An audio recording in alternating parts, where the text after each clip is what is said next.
द्रव्यमयी न हरे को सो लोक माही निज को जाने बिना ये जीव संसार में घूम रहा है। तो फंडामेंटल की बात तो ये, इनमें अंतर तो आया नहीं कि संसार में सुख नहीं है। लेकिन दोनों को अंतर को तो समझना पड़ेगा ना। मैंने 12 भावना अनुशीलन एक किताब लिखी है, 150 पेज की है। तुम लोगों ने नाम तो सुना ही होगा, देखी नहीं होगी तो, है ना।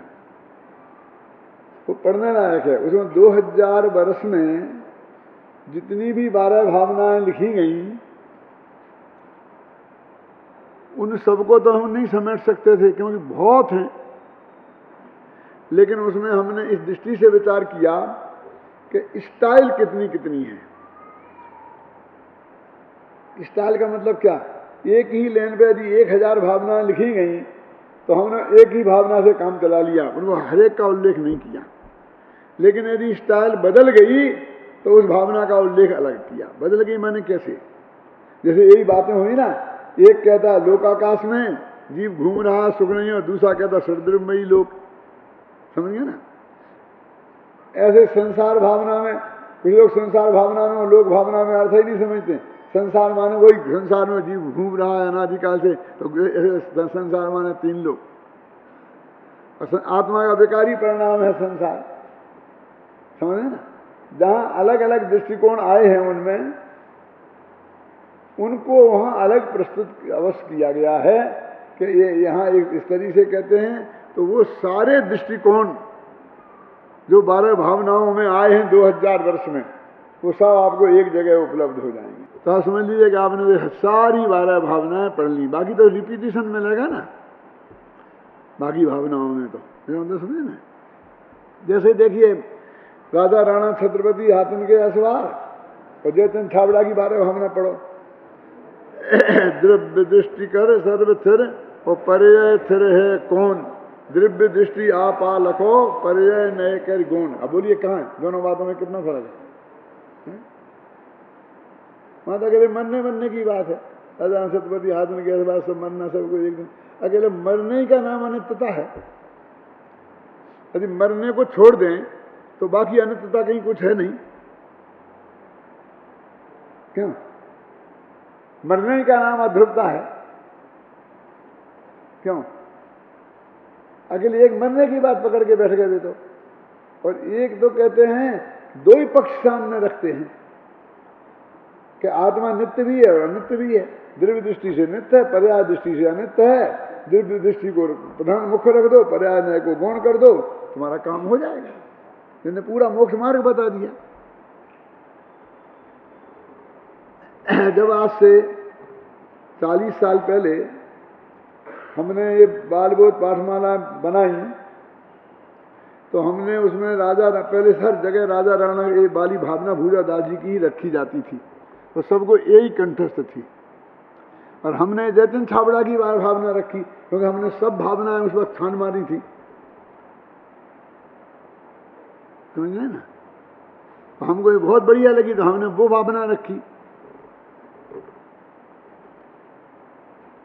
तो फूलचंद जी सिद्धांताचार्य ने विरोध किया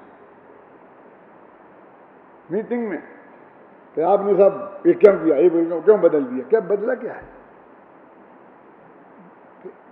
भूजा दास की हटा दी, इसकी हटा दी, किसकी रख दी? ये कौन हटाने वाला, कोई रखने वाला? क्यों? मैं आपसे पूछता हूं कि हमने तो जितनी 12 भावना हमें उपलब्ध हुई उनमें से चुनाव किया है, और जो सबसे बढ़िया लगी हमें, जिसमें सर्वांग है, वो हमने रखी है। आप बताओ इन दोनों में से तुलना करके। तो हमने ये बात उनको बताई। क्यों? बैलेंस कहां है? नहीं साहब वो प्रचलित है। तो ये प्रचलित होना भी गुण है और प्रचलित नहीं होना ये दुर्गुण है। क्यों? कालिदास को ये परेशानी खड़ी हुई थी, आपको मालूम है? उनने मालविकाग्नि मित्र, उनका एक नाटक है, क्या नाम है? मालविका और अग्निमित्र। मालविका नायिका का नाम है और अग्निमित्र नायक का नाम है। राजा का नाम है और रानी का नाम, प्रेमी प्रेमिका। कौन? मालविका और अग्निमित्र, उनका पूरे नाटक है। बहुत कम प्रचलित है ये शकुंतला वगैरह ज़्यादा प्रचलित हैं, तो उसमें लिखना पड़ा उनको, पुराण मित्यैव न साधु सर्वम। क्या लिखा कि नए नए कवि थे और पुराने कवि थे, तो सब लोग कहते थे अरे क्या बेकार बेकार बेकार बेकार नहीं। उनका देखो भास का देखो, हासो भाषा, भास कवि हास रस कितना महान है उसमें ये है। तो कालिदास को कहना पड़ा, कहना नहीं चाहिए था, कहना ना पड़े किसी लेखक को बहुत अच्छी बात है, लेकिन कहना पड़ा ये भी बहुत दुख की बात है कि उनने कहा ये नहीं, उन्हें ये कहना पड़ा, ऐसी परिस्थितियां पैदा की गई, ये दुख की बात है। उन्हें कहना पड़ा कि भैया सब बातें पुरानी अच्छी नहीं होती। क्या पुराण मित्यैव न साधु सर्वम, पुरानी चीज सब जगह अच्छी होती है और नई चीज बुरी होती है। ये कहां से, कौन सा सिद्धांत है? व्यक्तियों को नए और पुराने के आधार पर निर्णय नहीं करना चाहिए। दोनों वस्तु रखो, कौन लेखक है इसका विचार किए बिना, और फिर निर्णय करो कि कौन अच्छी है और कौन बुरी है, करना है तो। नहीं तो क्या है कोई चीज, क्या सब नई चीज बुरी नहीं होती, सब पुरानी चीजें अच्छी नहीं होती। इसका मतलब पुरानी भी अच्छी होती हैं, कुछ नई भी अच्छी होती हैं, कुछ पुरानी भी खराब होती हैं, कुछ नई भी खराब होती हैं। सज्जन लोगों की ड्यूटी तो ये है कि गुण दोष के आधार पर निर्णय करें, व्यक्ति और नए और पुराने के आधार पर निर्णय ना करें। ये कालिदास को लिखना पड़ा। कैसी परिस्थिति रही होगी जब उनको ये लिखना पड़ा होगा?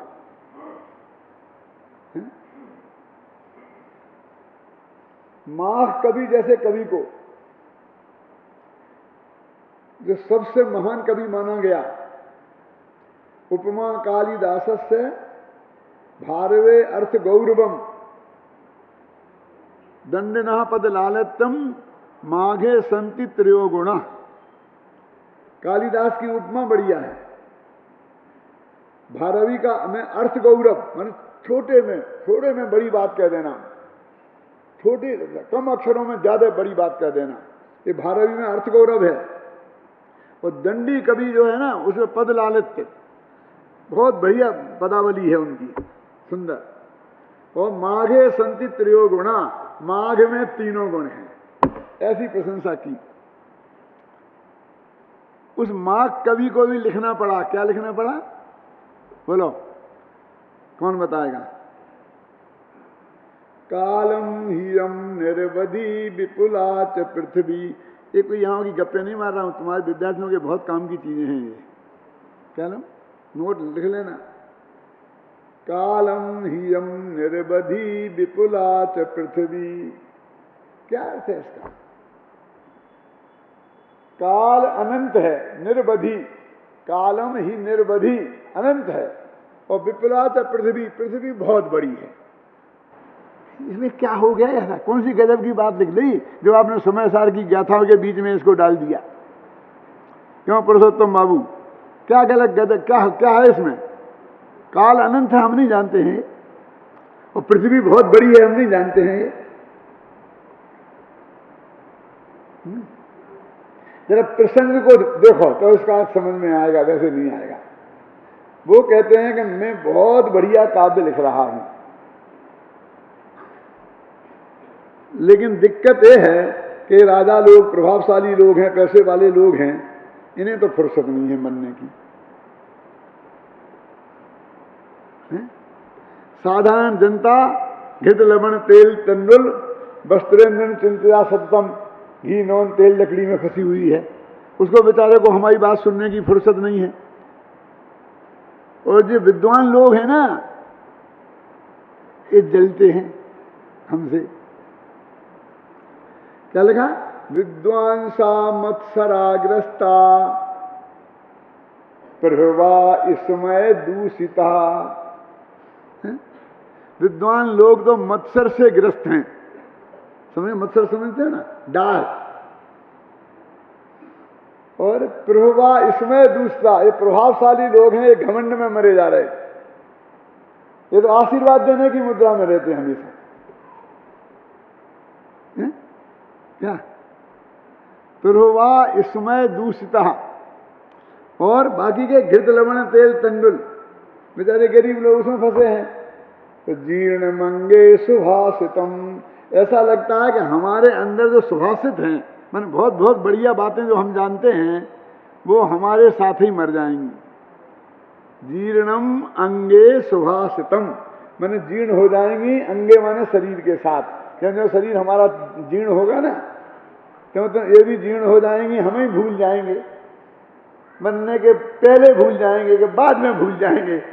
और ये इतनी बढ़िया जो चीज हमें उपलब्ध हुई है, ये जगत इसके लाभ से वंचित हो जाएगा।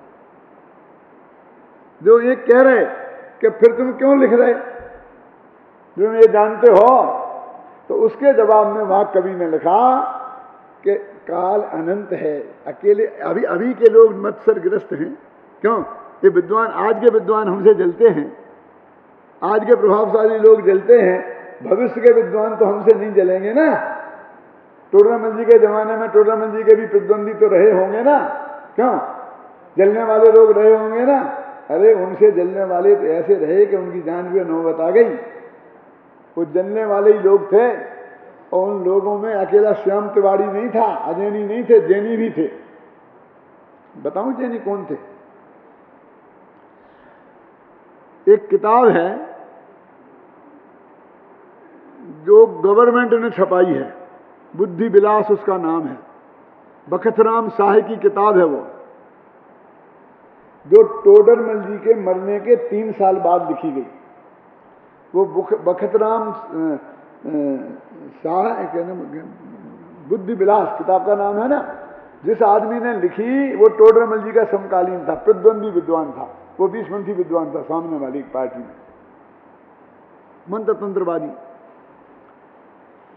तो उसने ये लिखा है उस किताब में, उसकी पंक्तियां मैं बोल के सुनाऊं आपको।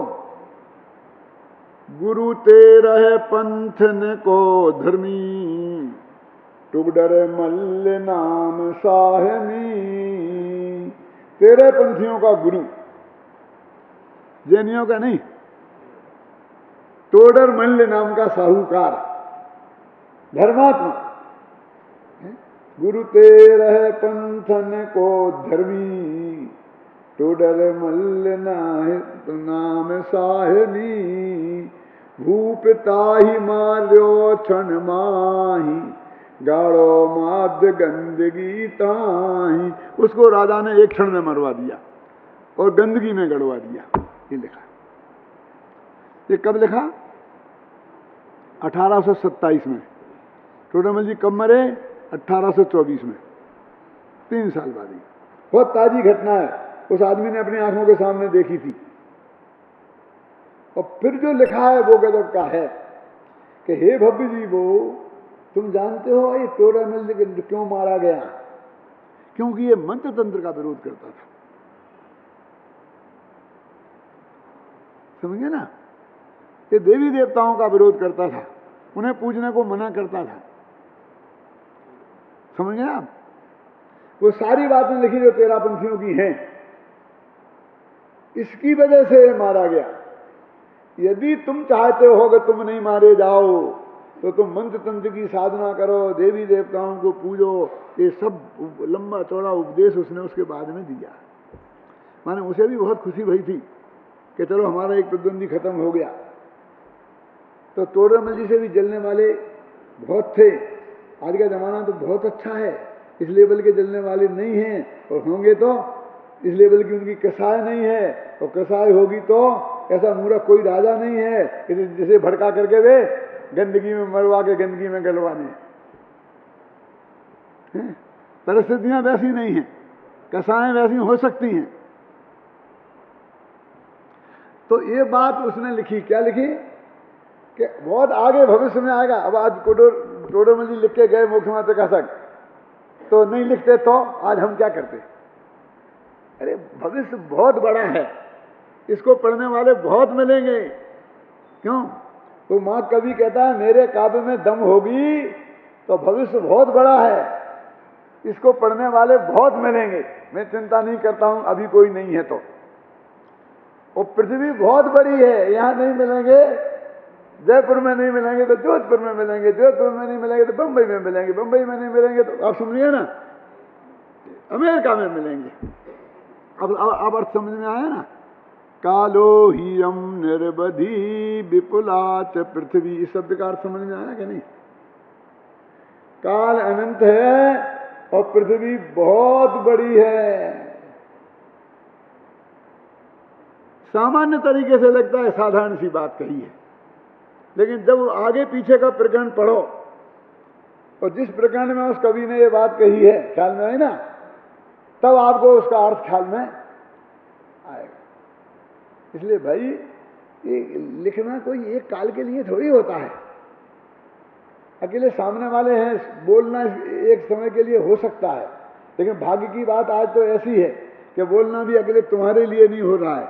हो सकता है सारे देश में कितने लोग सुन रहे हैं, 1600 सुन रहे, कितना सुन रहे, उनके लिए भी है। टीवी पे जाएगा तो फिर हजारों लोग सुनेंगे, उनके लिए भी है।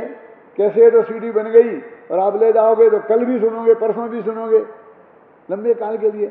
अब तो साहित्य जैसा हो गया है बोलना भी। बोलना भी कैसा हो गया है? साहित्य जैसा। तो अव्यक्त के जो दो बोल किए शुरू के, पहला कौन सा है? बोलो बोलो भाई, क्या नाम तुम्हारा? गप्पूलाल। बोलो भाई गप्पूलाल, मारो एक आध गप। अरे गे भावों से भिन्न। गे माने समझे सारी दुनिया, छह द्रव्य। ये लोक, छह द्रव्यमयी लोक है व्यक्त, और उससे भगवान आत्मा है जुदा, इसलिए वो है अव्यक्त। अव्यक्त का एक अर्थ ये। और दूसरा रागादि भाव हैं व्यक्त, भावक भाव हैं व्यक्त, और ये भगवान आत्मा उनसे भिन्न है, इसलिए है वो अव्यक्त। अभी तक अरस, अरूप, अगंध और स्पर्श, इनकी व्याख्या हुई और अनिर्दिष्ट संस्थान की हुई। अब अव्यक्त नामक बोल की चर्चा अपने यहाँ चल रही है, जिसके भी 6 अर्थ यहाँ पर किए गए हैं। इसमें 2 अर्थ कल स्पष्ट कर दिए, और यह भगवान आत्मा उनसे भिन्न है, इसलिए अव्यक्त है। यद्यपि सद्द्रव्य रूप लोक में अपना आत्मा भी आ जाता है क्या, फिर भी उस सद्द्रव्यों के समूह के रूप में आया ना, और वो व्यक्त है, माने ज्ञानियों के ज्ञान में जाना जाता है, केवल ज्ञान में जाना जाता है। और अज्ञानी भी थोड़ा कम ज़्यादा जानते हो, लेकिन जानते तो हैं। उस भगवान आत्मा को उनसे भिन्न बताने के लिए अव्यक्त कहा। खल में वो गे भी है, जानने में भी आता है, लेकिन वो सारे पर पदार्थ मात्र गे हैं इसके लिए, अरहंत भगवान भी, और ये अपने अपने लिए गे भी है और ज्ञायक भी है। इसलिए इसमें गे भावों से भिन्नता को अव्यक्त कहा। और अगले भाव में लिखा ना, ये आपकी कसाय चक्र रूप भावक भाव व्यक्त हैं, और जीव उनसे उससे भिन्न है, अतः अव्यक्त है ना। अब जो तीसरा बोल है, ये बहुत ही चर्चा का विषय रहा है अध्यात्म जगत में, क्योंकि इसमें क्या लगा, चित्त सामान्य में चैतन्य की समस्त व्यक्तियां निमग्न होने से जीव अव्यक्त है। अब ये क्या, चित्त सामान्य में चैतन्य की समस्त व्यक्तियां निमग्न होने से, व्यक्तियां माने होता है पर्याय, क्योंकि वो प्रकट होती है, और क्योंकि ये पर्याय द्रव्यार्थक न्याय का विषय जो द्रव्य है, इस पर्याय से जुदा है, इसलिए उसे अव्यक्त कहते हैं। तो जितने भी व्यक्त पर्याय हैं, जिस चित्त सामान्य में सभी लीन हो गई हैं, ऐसा द्रव्य जो है वो अव्यक्त है, ये कहा गया है। इसमें सोनगढ़ में एक चर्चा का विषय रहता है आज भी मुमुक्षुओं में तो दृष्टि का विषयभूत भगवान जो आत्मा है उसमें पर्याय शामिल हैं कि शामिल नहीं हैं, और ज़्यादातर यही रहता है कि वो पर्यायों से भी पार है, पर्याय उसमें शामिल नहीं है। क्या? क्योंकि इस छंद में वह बात विशेष रूप से कही गई है क्या कि वे सारी व्यक्तियां जो पर्याय हैं वो जिस द्रव्य में शामिल है वो द्रव्य अव्यक्त है। तो हर जगह तो पर्यायों को हटाते हैं और इसमें शामिल लिखी, इसलिए झगड़ा का विषय बनता है। इस तीसरे बोल के संदर्भ में तो मेरे साथ एक घटना घटी थी। जब भी ये प्रकरण आता है तो वो घटना सुनाए बिना मैं नहीं रह सकता। जब अंत समय में जब गुरुदेव श्री का 1 वर्ष रह गया था, समझ लो उनके स्वर्गवास के पहले, तो जो क्लास रामजी भाई लेते थे और वो क्लास में गुरुदेव भी बैठते थे, तो वो क्लास उनसे अब नहीं ली जाती थी।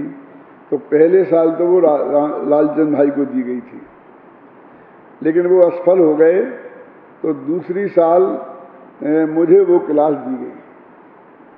और जो गुरुदेव श्री भी आद्योपांत बैठते थे और उसी हॉल में वो क्लास होती थी जहाँ गुरुदेव प्रवचन करते थे। अपने प्रवचन की गद्दी पर बैठे रहते थे वो, और वहीं बगल में ही एक छोटी सी चौकी लगाकर उस पर गद्दी लग करके क्लास लेते थे। उस क्लास में एक प्रकरण ये आया कि जिसमें मैंने ये कहा कि निर्विशेषो ही सामान्यम भवेत खर्वशान्मत। पूरा छंद ऐसा है कि सामान्य शास्त्र तो नूनम विशेषो बलवान भवेत, निर्विशेषो ही सामान्यम भवेत खर्वशान्मत। न्याय शास्त्र का छंद है और इसका अर्थ यह है कि सामान्य विशेषों से रहित सामान्य गधे के सीन समान है। ऊपर की पंक्ति क्या है? अभी बोली थी ना, सामान्य शास्त्र तो नूनम विशेषो बलवान भवेत। सामान्य कथन से विशेष कथन बलवान होता है। अब इसका अर्थ क्या है कि सामान्य कथन माने तत्वा सूत्र में सामान्य कथन है, और फिर सर्वार सिद्धि और राजवार्तिक में विशेष कथन है। यदि उसमें मतभेद खड़ा हो जाए, माने दोनों का अलग अलग अर्थ हो, तो झगड़ा खड़ा हो जाएगा। जैसे कि एक सूत्र है, पीत पद्म शुक्ल लेस्या द्विती से शेषु। इसका अर्थ है कि 2 युगलों में पीत लेस्या होती है, माने शुरू के 4 स्वर्गों में। फिर 3 युगलों में पद्मलेस्या होती है, माने 5वें, 6वें, 7वें, 8वें, 9वें, 10वें, और अंत के 4 स्वर्गों में शुक्ल लेस्या होती है। ये तत्वा सूत्र के सूत्र का सीधा सच्चा अर्थ है। जब सर्वार सिद्धि राजवार्तिक में इसका अर्थ किया गया तो उन्होंने ऐसा किया कि पहले और दूसरे स्वर्ग में पीत लेस्या होती है और तीसरे और चौथे में पीत और पद्म मिला के होती है। तो वहां शिष्य ने प्रश्न किया कि सूत्र में तो ऐसा है नहीं, और आप अपनी तरफ से क्यों कर रहे हो ये? उन्होंने कहा अन्य शास्त्रों में ऐसा है कि अन्य शास्त्र की थोड़ी सूत्र जी की टीका हो रही है कि वो सामान्य कथन है और हम विशेष कथन कर रहे हो। तो उन्होंने कहा तुम विशेष क्यों कर रहे हो? क्योंकि हम टीका लिख रहे हैं, उन्हें सूत्र लिखना था। उन्होंने संक्षेप में बात कह दी, है ना। जैसे अपन बोलते हैं ना कि 2000 सागर के लिए ये 38 पर्याय में आता है, आता कि नहीं बोलते, कि नहीं बोलते? और फिर शास्त्र में गहराई में जाएंगे 2000 सागर से कुछ अधिक। अब हम कुछ अधिक बोलते ही नहीं है, तो हम झूठ बोल रहे हैं। इसे बोलते सामान्य कथन, और विशेष कथन में कुछ अधिक भी लगाएंगे तो दोनों कथन में मतभेद नहीं कहलाता है। ख्याल में है ना? ऐसा नहीं कि वो जिसने सामान्य कथन किया था वो झूठा है, जिसने विशेष किया वो झूठा है। तो अब दोनों में से बिल्कुल एक्यूरेट सही किसे माने? क्यों? तो वो कहते यहां है सामान्य शास्त्र तो नूनम विशेषो बलवान भवित। सामान्य कथन से विशेष कथन बलवान होता है, मानो जो दो कुछ अधिक लिखा है वो बिल्कुल एक्यूरेट कथन है। इस प्रकरण में ये बात लिखी है, समझे ना? सामान्य शास्त्र तो नूनम विशेषो बलवान भवेत। सामान्य शास्त्र से विशेष शास्त्र बलवान होता है। और क्योंकि निर्विशेषो ही सामान्यम भवेत खरवशाणवत। यदि विशेषों से रह जो सामान्य है वो तो गधे के सिंह के समान है। कैसे? देखो, ये क्या है? हाथ, दूसरा हाथ, ये छाती, ये माथा, ये पैर, ये सब है ना। और शरीर के सबको मिला के अब इन हाथ पैर और इन सबको हटा दें और फिर शरीर देखें तो गधे के सिंह के समान होगा ना। अब समझ में आ गया ना? अब समझे? निर्विशेष वही सामान्यम भवेत खरविषाणवत का अर्थ समझ में आ गया? अब वो ये कहते हैं कि तुम्हें शरीर देखना है तो हाथ और पैर के रूप में मत देखो, उसे अखंड देखो तो शरीर है। खंड करते ही तो विशेष हो जाएंगे। सामान्य से शरीर देखना है ना, तो उसे हाथ पैरों में मत बांटो, तब वो दिखेगा। यदि तुमने हाथ पैरों के रूप में देखा तो वैसी स्थिति हो जाएगी कि हाथी कैसा होता है कि खंबे के समान था, तो हाथी का पैर खंबे के समान, तो तुमने हाथी को खंबे के समान कह दिया। जिसमें समस्त विशेष गौण कर दिए जाते हैं उसे बोलते हैं सामान्य, उसमें से हटाए नहीं जाते हैं। जिनवाणी में जब भी विशेष से रह सामान्य की चर्चा है वो गौण करने के अर्थ में है, लेकिन कोई लोग गौण करते ही नहीं हैं, तो उनको गौण कराने के लिए अभाव की भाषा में भी बात करते हैं कि है ही नहीं, है ही नहीं। आप समझ गए ना? वो है तो गौण ही रूप से, लेकिन है ही नहीं भी कहते हैं तो और भ्रम खड़ा हो जाता है। जब मैं ये अर्थ कर रहा था तो कुछ लोगों ने जाकर गुरुदेव श्री के कान भरे और ये कहा कि देखो पंडित जी, ये कह रहे हैं कि त्रिकाली ध्रुव जो दृष्टि का विषय है उसमें भी पर्याय शामिल हैं, क्योंकि पर्यायों के बिना ध्रुव तो गधे के सिंह के समान है।